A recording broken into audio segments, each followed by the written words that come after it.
bonjour et merci de suivre votre tribune d'échange sur RTI2.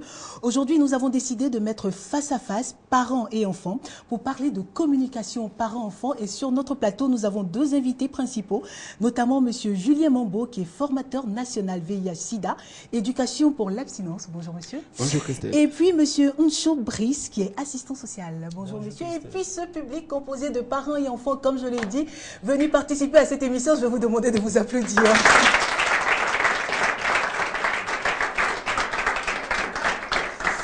Alors, monsieur, je vais commencer par vous, donc monsieur Ncho Brice, vous allez nous dire qu'est-ce que la communication parent-enfant?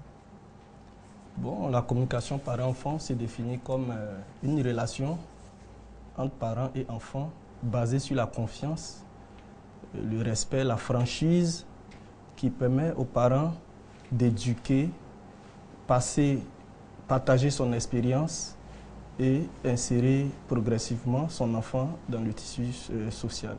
Alors, monsieur Mambo, alors, vous avez une approche différente ou c'est pratiquement la même nous sommes sur la même notion. Parce que si on doit s'en tenir à la définition de la communication, qui est donc mettre en relation deux personnes ou mettre en relation des idées, ou bien encore établir une relation, mettre en commun beaucoup de choses, la communication parent-enfant est un comportement d'abord et aussi une plateforme qui permet aux parents et aux enfants de discuter, d'échanger d'opinions diverses, d'idées divergentes peut-être, et ensuite l'éducation de l'enfant, parce que c'est l'enfant qui est la priorité.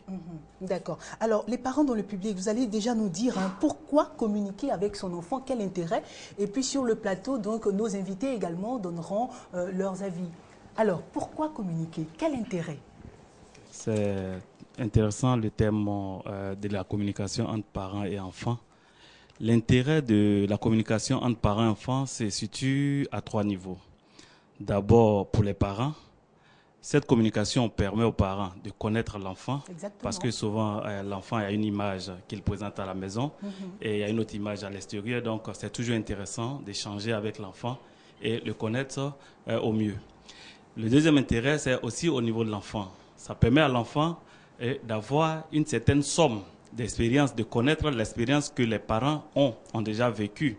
Et donc, le troisième intérêt, c'est pour toute la famille, parce que ça crée une certaine osmose dans la famille. Exactement, voilà. D'accord. Mes deux mamans, je veux vous entendre. L'intérêt ici de la communication entre parents et enfants, c'est de d'abord amener l'enfant à venir vers nous. C'est-à-dire, nous les parents, étant donné qu'on est dans une société africaine, on ressent souvent une certaine gêne de parler de certaines choses à nos enfants. Voilà. Il faut qu'on amène les enfants à s'exprimer. Et en tant que parents, lorsqu'on communique avec l'enfant, on a le temps de cerner le problème de l'enfant et trouver une solution. Et en même temps qu'on échange avec l'enfant, on a la possibilité de lui montrer un certain nombre de choses pour éviter, par exemple, des maladies comme les IST, le VIH-Sida, éviter des grossesses précoces. En tout cas, lui montrer beaucoup de choses qui sont bien ou qui ne sont pas bien. Vous avez lâché une phrase très très importante, c'est que dans nos traditions, dans nos sociétés anciennes, on n'avait pas cette possibilité-là de discuter avec nos parents. Alors, j'ai envie de vous entendre sur votre propre expérience. Comment vous avez pu dépasser cela et commencer justement à communiquer avec vos enfants? D'accord. Parce que moi, par exemple, quand je regarde mon jeune enfance, bon, c'est pas comme je ne communiquais. Bon, je peux pas dire que c'était une communication. C'est que j'avais le temps de parler souvent avec ma mère, avec mon père, mais c'était pas de la communication en tant que telle. Et compte tenu de l'évolution, demander des choses.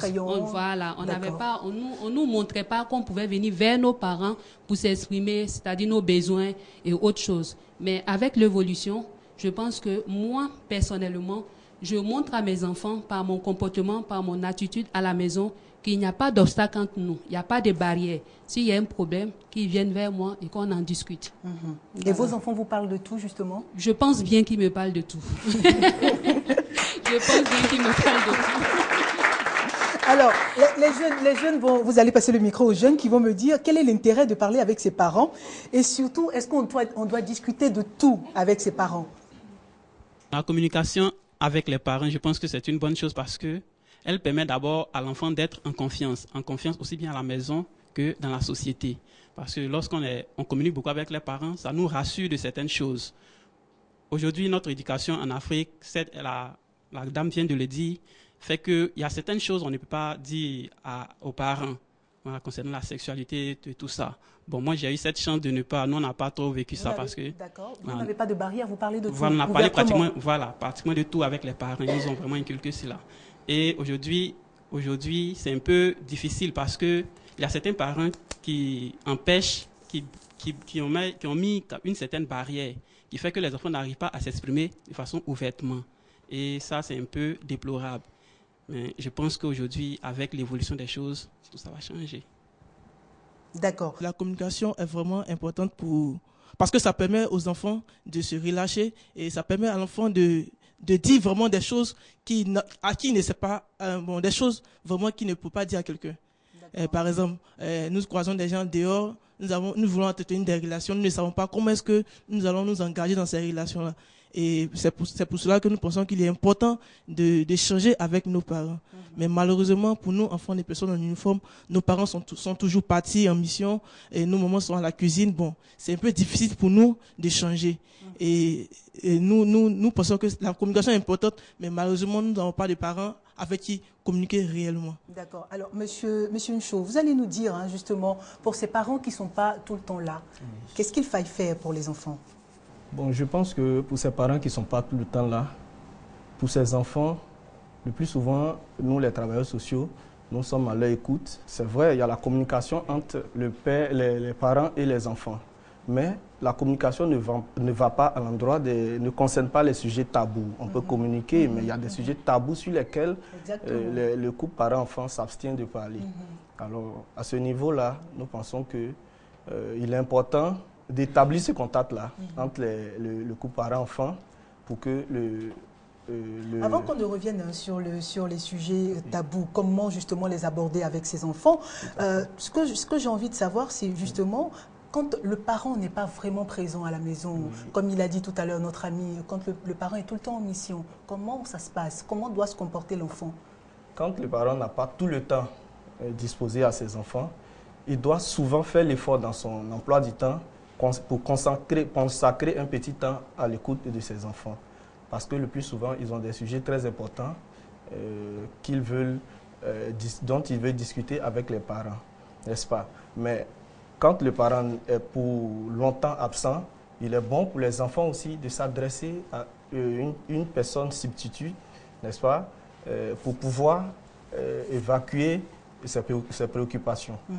D'accord. On va parler à présent des sujets tabous. Monsieur Julien Mambo, on vous entendra également sur cette question. Alors, les sujets tabous tels que la sexualité et tout, comment aborder cela avec un enfant? Et à quel âge surtout? C'est ce qui est important. Monsieur Mambo? Pour les sujets tabous, bien pour ce qu'il vient de dire, parce qu'il y avait un rebondissement, d'accord? D'accord. Allez-y pour votre rebondissement assez rapidement et puis voilà. nous allons parler des sujets tabous. C'est rare de trouver dans une famille que le père et la mère sont toujours absents. Non, c'est rare. Et moi, je dis quoi? Que dans une famille, ce qui tire, c'est le parent, c'est le papa d'abord qui est la locomotive. Et quand le père est absent, déjà la mère s'approprie la responsabilité d'éduquer les enfants. Le père peut être absent pendant un mois, mais la mère non. Ça peut être vice-versa. Et donc, il y a toujours quelqu'un qui est là en permanence ou régulièrement pour assurer l'éducation des enfants, pour essayer d'offrir à l'enfant un temps d'échange. Et même quand le père et la mère ne sont pas là, ça peut être l'aîné de la famille qui a quand même une expérience de vie, à qui les parents peuvent déléguer le pouvoir d'éducation. Donc, moi, j'ai dit, quel que soit Alpha, un foyer ne peut pas être en veille. Il y a toujours quelqu'un. On ne peut pas être vide. Voilà. Les enfants, ils ne sont pas seuls. Voilà, il y a toujours quelqu'un. Et tout va de la planification. Même si on n'a pas eu de temps pour discuter avec l'enfant en semaine ou dans le mois, il y a des familles, je sais, où au moins une fois dans le mois, il y a des réunions de famille. Et pendant ces réunions de famille, les parents font ce qu'on appelle le counseling. Donc, ils font un face-à-face avec les enfants. Ça peut être individuellement comme collectivement. Et ils essaient de demander aux enfants quels sont vos problèmes, vos soucis. Et puis voilà, ça passe. Donc, moi, je pense que sur ce sujet, il faut que les parents revoient un peu leur planification pour que les enfants soient aisés. Et revenons maintenant au sujet tabou. Je vous demandais comment expliquer, sinon comment engager donc, les sujets tabous avec les enfants et à partir de quel âge, surtout en matière de sexualité. Alors, tu vas m'envoyer à faire un peu de psychopédagogie. Puisque tu es un instituteur en devenir. Oh, vas-y donc. Elle a dévoilé le secret. D'accord. Alors, en psychopédagogie, nous définissons quatre moments, 4 étapes dans le développement de l'enfant. Et la première étape, c'est l'étape de 3 ans. Hein, c'est l'étape opératoire. On ne va pas parler de ça. Mais moi, je dis qu'à partir de l'étape concrète, l'étape appelée l'étape concrète où l'enfant a déjà 12 ans, c'est le moment pour le parent de commencer à échanger avec son enfant. Parce qu'à partir de là, l'enfant a des agissements, il veut découvrir quelque chose et il a d'abord même au niveau de son instinct sexuel, il a une demande. Parce que la puberté approche et l'enfant veut découvrir. Pendant qu'il veut découvrir, il est très curieux. Et quand il est curieux, il veut savoir beaucoup de choses. En ce moment, on va demander aux parents quelques implications. Ces implications, c'est quoi? C'est d'être à l'écoute de l'enfant, c'est d'être disponible pour l'enfant, c'est surtout d'être attentif. Parce que quand très souvent à cet âge, l'enfant vient poser une question, le père a tendance à banaliser pour dire « Attends, tu es encore petit, attends, où tu as pris ça ?» Et pourtant, c'est ce que l'enfant est en train de vivre au niveau physiologique qu'il veut chercher à découvrir. Mais le parent le ramène au vinaigre. Non, ce n'est pas le moment. Et quand c'est comme ça, l'enfant est obligé de se façonner et de se modeler sur ses amis avec qui il marche dehors. Donc moi, je pense qu'à partir de 12 ans, l'entrée dans l'adolescence, c'est le moment pour le parent de déballer tout ce qui est sujet tabou avec l'enfant. D'accord. Alors, on va passer le micro à l'éducateur spécialisé et à nos 2 mamans qui sont sur le plateau. Alors, est-ce que vous parlez de sujets tabous avec vos enfants et comment vous abordez ces sujets-là? Et à partir de quel âge vous avez décidé donc d'aborder ces différents sujets-là avec vos enfants? Je voudrais rappeler quand même que ici, moi, je suis là avec 2 casquettes. D'abord, la casquette de parent. Exactement. Et puis la casquette d'éducateur. D'éducateur spécialisé. On use des 2 casquettes, nous. Okay. On va user des 2 casquettes. Voilà.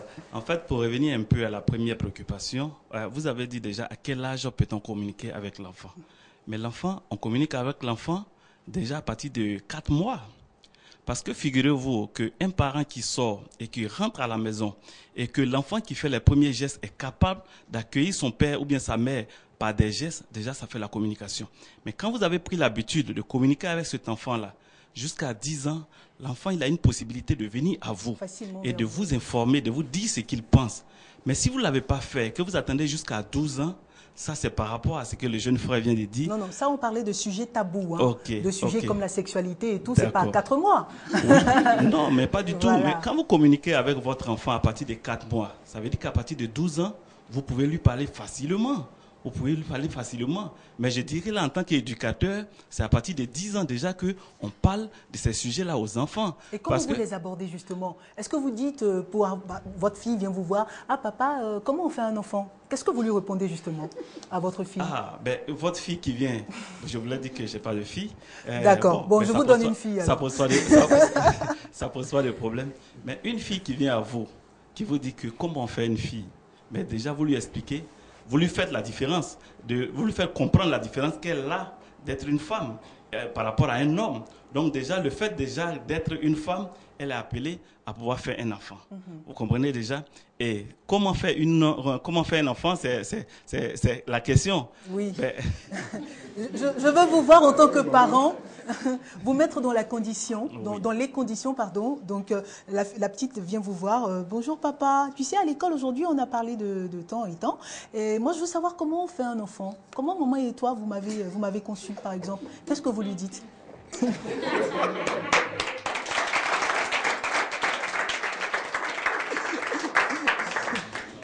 Je pense que là, c'est encore intéressant, mais la maman, elle est bien passée. D'accord, ok. Passez le micro donc à la maman à côté. Exactement. On a envie de l'entendre également sur le sujet. Je suis mère de grâce de 3 filles et 3 garçons.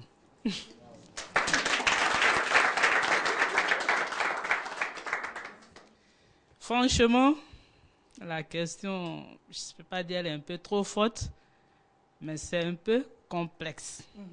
Pourquoi? Parce que, d'abord, si je veux revenir un peu, quand on a parlé tout à l'heure de la communication entre parents et enfants, tout s'implique là parce que la communication, c'est aussi la confiance et l'amitié. l'amitié entre la fille et sa mère passe par la communication. La confiance aussi passe par la communication. Et pour que la fille puisse dire certaines choses à sa mère, il faut qu'elle ait confiance. Une fille qui vient vers sa mère pour demander, ben, aujourd'hui on a eu tant, et comment est-ce qu'on devient mère ou bien on fait un enfant? Pour être franc, je pense que la première réaction, on lui dira d'abord, ça, c'est pas encore arrivé sur toi. C'est pas de ton âge. Voilà. C'est pas encore arrivé sur toi. Quand le moment viendra, tu le sauras. Mais le moment viendra quand? Et c'est de là que vient la confiance. Parce que quand la confiance y est, le fait est de lutter pour ne pas que la fille trouve de l'amitié dehors. Exactement. Parce que ce que tu ne peux pas lui dire à la maison, elle va chercher dehors. Et quand tu n'es pas l'ami de ta fille, tu as tout perdu. Le temps où tu vas lui dire, ben viens, ce que tu voudrais savoir, vraiment, maman est finie avec ça. Là, tu fais comment? Mais c'est vraiment un peu trop difficile qu'on dise aujourd'hui à la fille, bon, par rapport à ta question, voilà comment on fait pour faire un enfant. Donc voilà vous, en tant que maman, vous n'arriverez pas à dire à votre enfant comment on fait un enfant? Bon, je pourrais lui dire. Moi, je pourrais lui Mais dire. justement, c'est comment vous abordez ce sujet-là? Comment L'enfant vous envoyez ce vient vers sujet-là moi. vers votre Maman, fille? Bon, voilà la question. Ben, je vais lui dire simplement qu'avoir un enfant, c'est les relations physiques qui se passent entre l'homme et la femme. Ça veut dire le père et la mère. D'accord. Peut-être que c'est après avoir dit cela, je lui dirai, quand ton moment va arriver, tu le sauras. D'accord. D'accord. D'accord. Merci beaucoup, Madame Ogou. Monsieur Nchobris, je veux bien vous entendre sur la question là. Comment justement emmener ce genre de sujets qui sont assez tabous dans nos sociétés, hein? C'est vrai que sous d'autres cieux, c'est facile à dire, où on essaie d'imager un peu pour faire comprendre à l'enfant que c'est un chou, ou dans le chou il y a une graine, etc. etc. Sous nos cieux, justement, comment emmener ce genre de sujet? Ok, je pense que je vais rebondir sur un point que un des parents a évoqué tout à l'heure, qui est le fait que la communication doit être permanente. Alors quand la communication est permanente, il est un peu aisé d'aborder ce genre de sujets qui sont un peu tabous. Parce que quand l'enfant pose une telle question, il ne faudrait pas lui donner des affirmations mensongères. Il faut bien dire les choses, mais en voyant son âge, essayer de ne pas appeler les choses par leur nom. Par leur nom. Il faut imager en fait. Voilà, imager, décrire comme il se doit, mais pas appeler les choses par leur nom.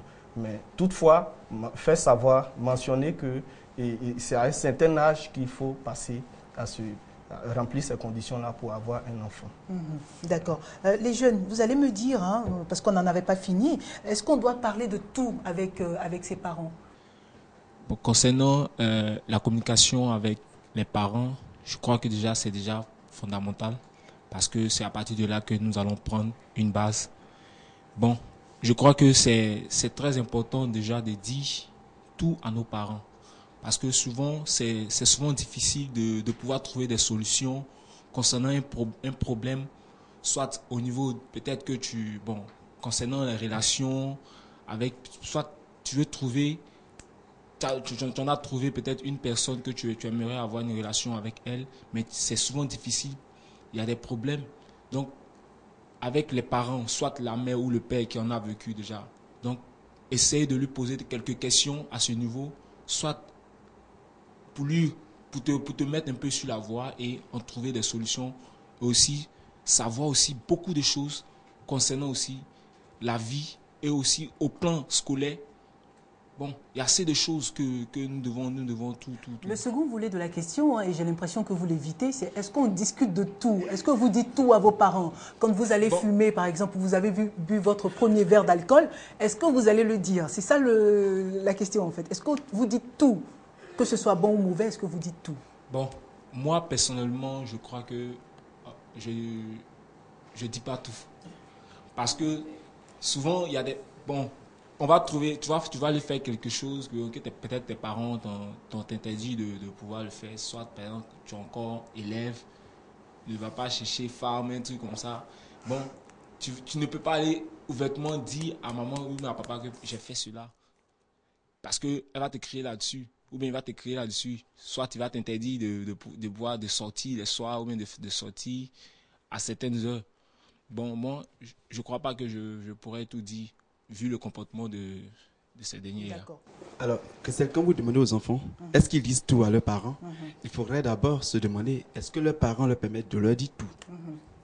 Moi, je connais les familles où les enfants ont baptisé le père, excusez-moi du terme, Kadhafi, ou bien Ben Laden, la maman Ahmad Jafoul. Mais c'est pourquoi? C'est pour le caractère que le parent montre. Et souvent, c'est trop rigoureux. Et quand c'est comme ça, l'enfant n'est pas en confiance. Et il n'est même pas rassuré en venant voir le père ou la mère pour lui dire « Ah papa, aujourd'hui, j'ai goûté à mon premier verre d'alcool. » Il n'est pas rassuré que le père accepte ça facilement. Peut-être qu'il va recevoir des taloches. Donc, quand le parent n'offre pas d'opportunité, le parent n'offre pas un comportement accueillant, l'enfant même ne peut pas se lever, aller dire à papa, voilà, j'ai fait ça, j'ai fait ça. Donc, pour que l'enfant dise tout au papa ou à la maman, il faut que le père ou la mère donne d'abord, fasse ouverture à tout. Voilà. D'accord. J'aimerais répondre à la question, mais avant, il faudrait que je rappelle quelque chose. L'article 2 de la Constitution du droit international de l'homme dit ceci, et je cite, « La libre communication des opinions et des idées est l'un des droits importants de l'homme. » Fin de citation. Voilà.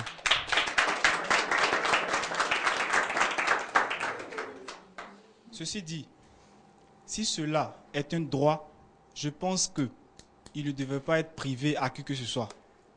Donc l'enfant, c'est un droit pour lui de communiquer avec ses parents, autant pour les parents de communiquer avec l'enfant. Au fait, c'est là la base de toute relation en société, puisque nous sommes des humains. Si l'enfant ne communique pas avec ses parents, ou du moins le parent ne communique pas avec l'enfant, il va s'en dire que l'enfant n'aura pas confiance, en lui, et de deux, il n'aura plus confiance à ses parents. Lorsqu'il aura un problème, parce que très souvent on dit que l'éducation d'un enfant est environ à 50% confiée aux enfants et aussi 50% confiée à la société, du moins aux gens qui fréquentent dehors. C'est-à-dire que c'est partagé. Si le papa n'a pas fait sa part, je pense que c'est ceux qui sont dehors qui feront tout à la place du papa ou de la mère. L'enfant aura plus confiance à ceux qui rencontrent dehors, à l'extérieur. Et quand il aura un problème, c'est à eux qu'il ira exposer ses problèmes. Donc là, les parents pèdent. Ça va salir l'image des parents si l'enfant se comporte mal. Tant mieux si l'enfant se comporte bien. Alors, pour revenir à la question, est-ce qu'il est important de tout dire à ses parents, ou du moins est-ce qu'il est important que les parents disent tout à leurs enfants? Je pense que c'est normal. Il est très important, il est impérieux de tout dire à l'enfant. Il ne faut rien cacher. Il ne faut rien cacher. Lorsqu'on cache quelque chose à un enfant, il va être tenté à vouloir le découvrir. C'est un être humain. Il va être tenté à vouloir le découvrir. Et comment? Si la chose est une mauvaise chose, tout le monde paie. Le père paie, la mère paie, parce que l'enfant pourra peut-être aller se livrer à la prostitution ou fumer. Mais comme il a peur, il n'a pas l'habitude de communiquer avec ses parents, il ne viendra jamais leur dire ce qu'il a fait. Et si c'est gâté, on dira que c'est toute la famille qui a perdu. Donc là, ça révèle en quelque sorte le caractère très important de la communication. Je n'aimerais pas citer d'autres problèmes pour monopoliser le micro. Je pense que mes amis ont beaucoup de choses à dire. Exactement, merci. D'accord, merci. Merci beaucoup. Alors, il a dit tout à l'heure une chose très très importante, monsieur Mambo, c'est certains parents sont tellement sévères dans l'éducation des enfants, tellement durs, que les enfants souvent les surnomment, leur donnent de petits noms. Est-ce que justement les parents doivent donner des interdits aux enfants? Est-ce que, parce que, je veux dire, on a vu une amie qui a porté une mini-jupe et tout, elle vient à la maison voir sa copine également, et dès qu'elle part, on dit, toi, jamais tu ne t'habilles comme ça, mais tu oublies, tu ne t'habilles pas comme ça. Est-ce que les parents, justement, doivent interdire certaines choses à leurs enfants? Alors, merci. Je pense qu'il peut y avoir des interdits, mais ces interdits doivent aller à l'endroit, à l'encontre du moins, c'est des attitudes qui ne sont pas du tout conseillées, n'est-ce pas? Mais quand il s'agit de lui interdire des comportements, il faut parfois procéder par communication, comme on le dit, par diplomatie, avec une certaine manière, de sorte à ce que l'enfant puisse entériner ce conseil-là. Mais quand c'est de façon vulgaire, de façon forcée, de façon dictatoriale, je pense que ça ne passe pas souvent avec les enfants. Il faut aller doucement avec les enfants. D'accord. Monsieur Mambo? Dans l'éducation de l'enfant, quand il y a des interdits, il faut les dire. Mais quand on les dit, il faut expliquer à l'enfant pourquoi on dit non, pourquoi on dit oui. Quand l'enfant comprend, c'est facile et le suivi, il n'y a pas de souci. Mais quand tu dis à l'enfant de ne pas porter et l'enfant ne comprend pas, que tu n'es pas disposé à lui demander, il va demander dehors à ses amis. Si ses amis lui ont donné une réponse qui n'est pas la bonne réponse, alors l'enfant s'opposera à son papa, l'enfant portera cette tenue, peut-être même en cachette, et ce qui doit arriver va arriver. D'accord.